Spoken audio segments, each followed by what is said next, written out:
Hello everyone, welcome to Saroj Mishra YouTube channel में। YouTube channel पर आप सभी का बहुत बहुत स्वागत है।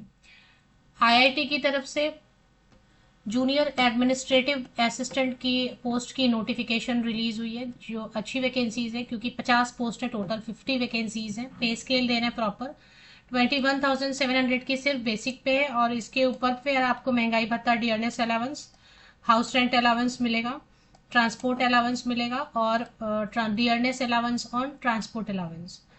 तो ये कुछ अलग से और भी है। तो ट्रांसपोर्ट अलाउंस पे भी महंगाई भत्ता मिलेगा। तो कुल मिला के 21,700 की अगर बेसिक पे है तो अभी देखिए 50% से ज़्यादा तो आपका डीए ही चल रहा है। तो सैलरी आराम से 45,000 50,000 के अराउंड, 50,000 के अराउंड आफ्टर सिलेक्शन 6 मंथ्स के अंदर अंदर हो जाएगी। एक और डीए बढ़ेगा ना फिर बीच में। पोस्ट का नाम है junior administrative assistant. Total 50 vacancies हैं। ऑल ओवर इंडिया से कहीं से भी अप्लाई कर सकते हैं। सिलेक्शन के लिए एक टेस्ट होगा, रिटन टेस्ट होगा, और उसके बाद फिर देख लेते हैं और टाइपिंग है या फिर इंटरव्यू है, चेक कर लेते हैं। तो शुरू से देखते हैं। फिलहाल जो है 3 साल के लिए रखेंगे और बाद में फिर उसको कंटिन्यू करेंगे तो पे लेवल 4 पे करेंगे। Indian Institute of Technology Bombay से ये एडवर्टीजमेंट आई हुई है। ये जो बॉम्बे वाली एडवर्टीजमेंट ओपन होती है ना, वो कुछ अजीब ही तरीके से ओपन होती है। इसको देखना थोड़ा टीडियस है, पर स्टिल देख लेते हैं। Indian Institute of Technology Bombay, Powai, Mumbai में, पवई में है ये। Junior administrative assistant, job reference number दिया है, हो सकता है अप्लाई करते वक्त आपको काम आए। एप्लीकेशन एंड डेट मतलब ऑनलाइन एप्लीकेशन करने के लिए लास्ट डेट है 13 जून। तो लगभग 1 महीने, 1 मंथ का है। फिलहाल 3 इयर्स के लिए टेम्पोररी लिखा है ना। ऑन स्केल, ऑन स्केल का मतलब गवर्नमेंट पे स्केल देंगे। एज लॉन्ग एज आप काम करेंगे तो आपको पे स्केल देंगे पूरा, गवर्नमेंट वाला, सरकारी, जो भारत सरकार का है। इंडियन इंस्टीट्यूट ऑफ टेक्नोलॉजी की बात करें, आईआईटी की बात करें, तो ये कोई गवर्नमेंट इंस्टीट्यूट नहीं है, लेकिन नेशनल इंपॉर्टेंस की इंस्टीट्यूट है। और इसमें सारे जो अगर परमानेंट पोस्ट होती है तो सारे, या फिर स्केल देते हैं तो सारे अलाउंसेस आपको भारत सरकार के नियमों के अधीन मिलते हैं। तो बाद में तो बोल रहे हैं कि अभी शुरू में ये 3 साल के लिए रखेंगे, बाद में इसको बढ़ाएंगे, ऐसा लिखा तो है इन्होंने। देखिए यहाँ पे क्या लिखा है। Initial appointment on A 3 year contract, और बाद में सब्सिक्वेंट सब्सटेंटिव अपॉइंटमेंट एट पे लेवल 4। तो बाद में फिर जो है ना उसको अपॉइंटमेंट कर देंगे वो पे लेवल 4 पे, मोस्टली ऐसा होना चाहिए। 27 ईयर्स, 18 से 27 साल, 18 to 27 ईयर्स के जनरल कैंडिडेट अप्लाई कर सकते हैं। अगर मान लेते हैं आप SC ST कैंडिडेट है तो बिल्कुल आपको एज में रिलैक्सेशन मिलेगी, ऊपरी आयु सीमा में छूट मिलेगी 5 इयर्स की। तो SC ST कैंडिडेट्स के लिए 18 to 32 ईयर्स रहेगा, 18 से 32 साल। और OBC non creamy layer candidates के लिए 3 साल 3 इयर्स की छूट रहेगी, तो 18 to 30 ईयर्स तक के कैंडिडेट अप्लाई कर सकते हैं।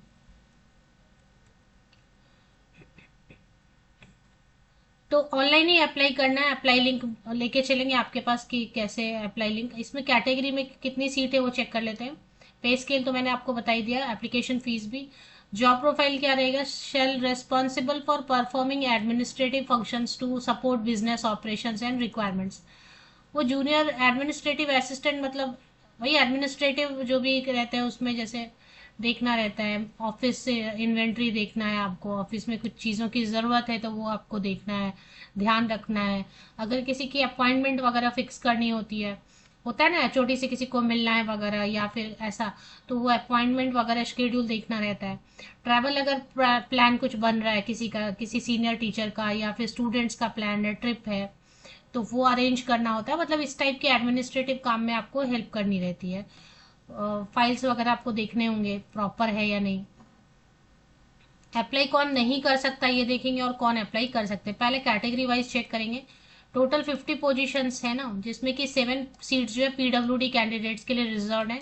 तो जो पीडब्ल्यूडी कैंडिडेट है बिल्कुल वो भी अप्लाई करें। 50 सीट्स में SC कैंडिडेट के लिए 5 सीट्स हैं, ST कैटेगरी के लिए 6 सीट्स हैं, OBC कैटेगरी के लिए 10 सीट्स हैं। अनरिजर्व मतलब जनरल, इसमें कोई भी अप्लाई कर सकते हैं, जनरल भी अप्लाई कर सकते हैं। मान लेते हैं आप SC ST OBC कैंडिडेट है कोई भी किसी भी कैटेगरी से, बट अभी आपके पास डॉक्यूमेंट नहीं है तो भी आप जाके UR में अप्लाई कर सकते हैं। UR मतलब अनरिजर्व, कोई भी अप्लाई कर सकते हैं। EWS में 6 सीट्स हैं। तो इतना ये तो हो गया सीट्स की जो है डिटेल्स। इसके बाद कौन अप्लाई नहीं कर सकते हैं, तो इसमें लिखा है कि आर्ट्स वाले अप्लाई करेंगे, मतलब BA BCom BSc भी अप्लाई करेंगे।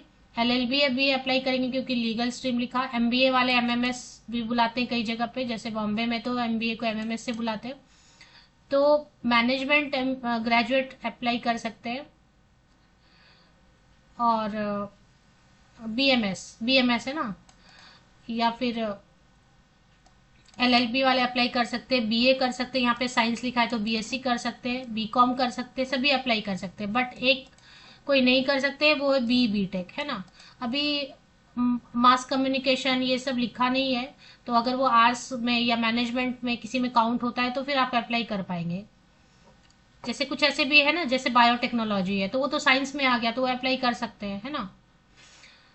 तो बायो इन्फॉर्मेटिक्स है तो वो साइंस में अप्लाई कर सकते हैं। फार्मा वाले किस में आएंगे, तो वो सब चीज़ें कि अगर कवर हो रहा है arts commerce science management legal में ग्रेजुएट, बस इतना। अब देखिए इसमें परसेंटेज नहीं मांग रहे, बहुत सारी अच्छी चीज़ें, परसेंटेज का प्रॉब्लम नहीं है आपकी। 50% मांग रहे हैं, 30% में, ऐसा कुछ नहीं है। बहुत लोग अप्लाई नहीं कर पाते क्योंकि परसेंटेज इतना नहीं रहता, बट यहाँ पे आप अप्लाई कर सकते हैं। कोई सर्टिफिकेट एक्स्ट्रा कंप्यूटर की टाइपिंग की कुछ भी नहीं मांग रहे हैं, एक्सपीरियंस नहीं मांग रहे हैं, है ना। तो 2-3 चीज़ें अच्छी है शुरू में, लेकिन वही है कि 3 साल कॉन्ट्रैक्ट पे रखने के बाद आपको स्ट्रेस आ सकता है कि परमानेंट करेंगे या नहीं करेंगे। बाद में इन्होंने हालांकि मेंशन किया हुआ है कि सब्सिक्वेंट मतलब आगे जो अपॉइंटमेंट करेंगे पे लेवल 4 पे, recruitment rules and promotion policy के तहत। तो ये हो गया। इसके बाद अप्लाई कैसे करना है वो वेबसाइट पे चलेंगे। फीस कितनी ले रहे हैं, 500 रुपीज़ रहेगा, नॉन रिफंडेबल। अगर जनरल कैंडिडेट्स हैं तो OBC non creamy layer and EWS candidates के लिए 250 रुपीज़, वो भी नॉन रिफंडेबल। और no fee is payable for SC ST PWD and female candidate. अगर आप महिला अभ्यर्थी हैं, विमेन कैंडिडेट है, फीमेल कैंडिडेट है, किसी भी कैटेगरी के, तब आपके लिए free application, no fee. SC ST PWD candidates के लिए भी नो फी है। तो ये सारी डिटेल हो गई। चलिए अभी देखते हैं आप वेबसाइट तक पहुंचेंगे कैसे। तो IIT मुंबई वेबसाइट या विकीपीडिया आप कर लें। IITB.AC.in आपको गूगल सजेस्ट कर रहा है, तो एक बार क्लिक कर लेते हैं। चलिए पहुंच गए Indian Institute of Bombay. Indian Institute of Bombay जो है ना, इसकी जो मतलब जॉब वैकेंसी देखने वाली पोर्टल है ना, वो बहुत ही अजीब है। तो इसमें करियर आपको सेक्शन लोकेट करना है। यहाँ पे देखें आपको मोबाइल में कैसा नजर आता है, मुझे यहाँ पे स्क्रीन पे अभी लैपटॉप पे ऐसा नजर आ रहा है करियर, यहाँ पे छोटा सा। तो चलिए पहले उस पर क्लिक करेंगे। 2 ऑप्शंस आएंगे, वाई IIT बॉम्बे, वो नहीं देखना है। अप्लाई वाले पे सीधे अप्लाई। अभी इसमें देखिए 3 ऑप्शंस आपके सामने आ रहे हैं। फैकल्टी ये नहीं देखना है, पोस्ट डॉक्टरल नहीं देखना, स्टाफ पे क्लिक करेंगे। तो अब यहाँ पे जो है ना, इनका डायरेक्ट एडवर्टीजमेंट नहीं आता है। अभी ये क्या क्या लिख के देते हैं उस पर ध्यान से आपको क्लिक करना है। इस पे यहाँ पर नहीं देखना है, इस वाले जगह पे तो नहीं देखना, मुझे तो नहीं दिखाई दे रहा है। यहाँ पे fresh applicants job listing, new job vacancies page है ना, उसके नीचे में फ्रेश एप्लीकेंट्स जॉब लिस्टिंग। तो जॉब लिस्टिंग पे एक बार क्लिक करेंगे। अब जॉब लिस्टिंग पे क्लिक करने के बाद ये आपको बोले कीवर्ड वगैरह वगैरह कुछ नहीं करना। यहाँ पे स्टार्ट दिया हुआ है ना ऑप्शन, देखे स्टार्ट दिया हुआ है। ऐसे ही इनका एडवर्टीजमेंट ऐसे ही लोकेट करना पड़ता है, इनका हमेशा का प्रॉब्लम रहता है, मुझे कभी भी अच्छा नहीं लगता। आप डायरेक्ट एडवर्टीजमेंट दे दो ना। तो स्टार्ट पे एक बार क्लिक करेंगे, उसके बाद फिर आप नीचे थोड़ा स्क्रॉल करें, एडवर्टीजमेंट शायद सामने आ जाए। ये देखिए सामने आ गया एडवर्टीजमेंट, इसमें और भी वैकेंसीज है, junior engineer, technical superintendent, counsellor, technical officer के लिए, टेक्निकल ऑफिसर, एडिटोरियल असिस्टेंट, और कई सारी और भी वैकेंसीज हैं। स्टूडेंट काउंसलर, ये सब काफी सारी है। इसमें किसी की डेट बची हुई है नहीं बची हुई है वो आप चेक कर लें। मैंने जो आपके लिए अभी वीडियो में कवर किया वो जूनियर एडमिनिस्ट्रेटिव असिस्टेंट के लिए कवर किया है ना। तो इसमें लास्ट डेट क्या बोल रहे, 13 जून। तो इसमें कौन कौन सी और भी वैकेंसीज हैं वो आप देख सकते हैं। तो जूनियर, इसमें यहाँ पे अप्लाई का ऑप्शन आ रहा है, ये अप्लाई आप कर सकते हैं। आपको लग रहा है कि हाँ ठीक है सारी डिटेल्स पढ़ ली। अब इसमें डाउनलोड का ऑप्शन भी नहीं आ रहा है। एडवर्टीजमेंट ऐसे ही छोटा सा नीचे आपको एक पेज ओपन होगा, पेज के अंदर ही एक छोटा सा पेज ओपन हो रहा है, उसको स्क्रॉल करते जाएंगे तो सारी डिटेल्स 1 बाय 1 आप पढ़ पाएंगे, है ना। और इसमें फॉर्मेट वगैरह भी दिया हुआ है।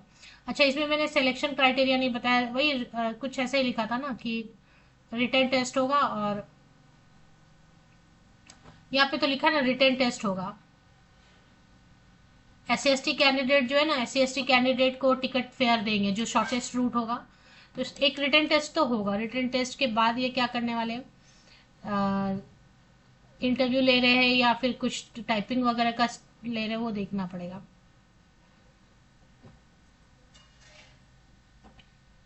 और अभी इन्होंने ये डिसाइड भी नहीं किया, स्क्रीनिंग हो सकता है, स्किल हो सकता है, स्किल टेस्ट या रिटन टेस्ट कुछ भी हो सकता है, या सब भी रख सकते हैं। तो इतना क्लियर नहीं किया, ये बाद में क्लियर करेंगे। तो जो भी आप शॉर्टलिस्ट होंगे ना तो उनको इन्फॉर्म किया जाता है। मोस्टली आप एक रिटन टेस्ट के लिए रेडी रहें। रिटन टेस्ट में क्या ग्रामर पूछते हैं, इंग्लिश का, और लॉजिक, रीजनिंग, ये सब पूछते हैं, जो normal general knowledge, current affair थोड़ा बहुत, यही सब पूछते हैं, कंप्यूटर का।